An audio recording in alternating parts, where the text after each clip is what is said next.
Amerika Birləşmiş Ştatlarının vitse-prezidenti J.D. Vance fevralın 10-11 tarixlərində rəsmi səfərlə Azərbaycana gəlib. O, əvvəlcə qonşu Ermənistanı ziyarət etdikdən sonra Bakıda ölkə prezidenti İlham Əliyev tərəfindən qəbul olunaraq yüksək səviyyəli danışıqlara qatılıb. Səfərin əsas məqamlarından biri Azərbaycan Respublikası ilə Amerika Birləşmiş Ştatları arasında strateji tərəfdaşlıq xartiyasının imzalanması idi.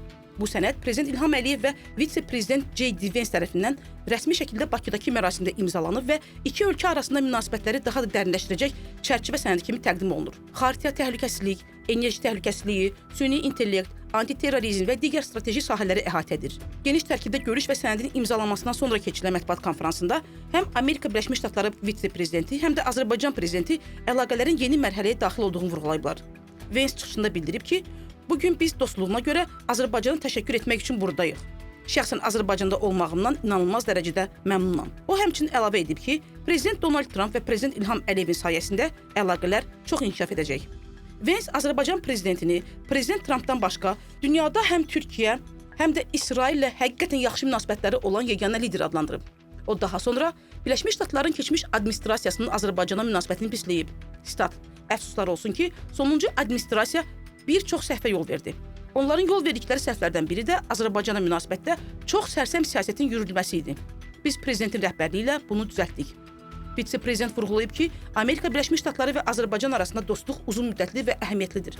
Fikrimcə bu, Birləşmiş Ştatlar üçün çox uzun müddətli, çox mühüm tərəfdaşlıq və dostluqdur. Biz bu dostluğa görə minnətdarlığımızı ifadə etmək, həmçinin həqiqətən səhifəni çevirmək və yeni fəsil açmaq istəyirik. Amerika Birləşmiş Ştatlarının ikinci rəhbəri Vance həmçinin Birləşmiş Ştatların Azərbaycanın ərazi sularının qorunması üçün yeni patrul gəmilərini göndərəcəyini açıqlayıb və bunu strateji əməkdaşlığın tərkib hissəsi kimi təqdim edib.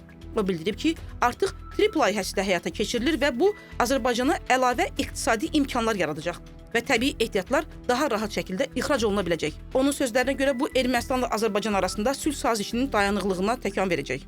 Prezident İlham Əliyev isə dünyanın ən güclü dövləti ilə strateji tərəfdaşlıq qurmasının Bakının xarici siyasətində yeni səhifə açdığını bildirib. Bugün yaşayan sülh şəraitində biz öyrənirik ki, necə sakit yaşamaq olar və biz Amerika Birləşmiş Ştatları hökumətinə bu böyük fürsət üçün minnətdarıq. Dövlət başçısı əlavə edib ki, imzalanan xartiya iki ölkə arasında təhlükəsizlik və enerji sahəsində əməkdaşlıq üçün geniş imkanlar yaradır və Azərbaycan vasitəsilə regionun enerji təhlükəsizliyinə töhfələr verilməsi perspektivi daha da güclənəcək. Prezident İlham Əliyev TRIP marşrutunun əhəmiyyətini vurğulayaraq qeyd edib ki, Trump marşrutu nəinki Azərbaycan iki hissəsini birləşdirəcək, eyni zamanda çox etibarlı, təhlükəsiz qaydada böyük daşımalar dəhlizinə çevriləcək. O, Azərbaycan ərazisi Ermənistan vasitəsilə Asiyanı Avropa ilə birləşdirəcək və digər qonşular da burada iştirak edəcəklər. Qeyd edək ki, bu səfər və imzalanan strateji sənəd ekspertlərin fikrincə Cənubi Qafqazda Amerika Birləşmiş Ştatlarının diplomatik rolunun möhkəmlənməsi və Azərbaycanın regional əməkdaşlıqda daha fəal tərəfdaş kimi çıxış etməsi üçün əhəmiyyətli addımdır.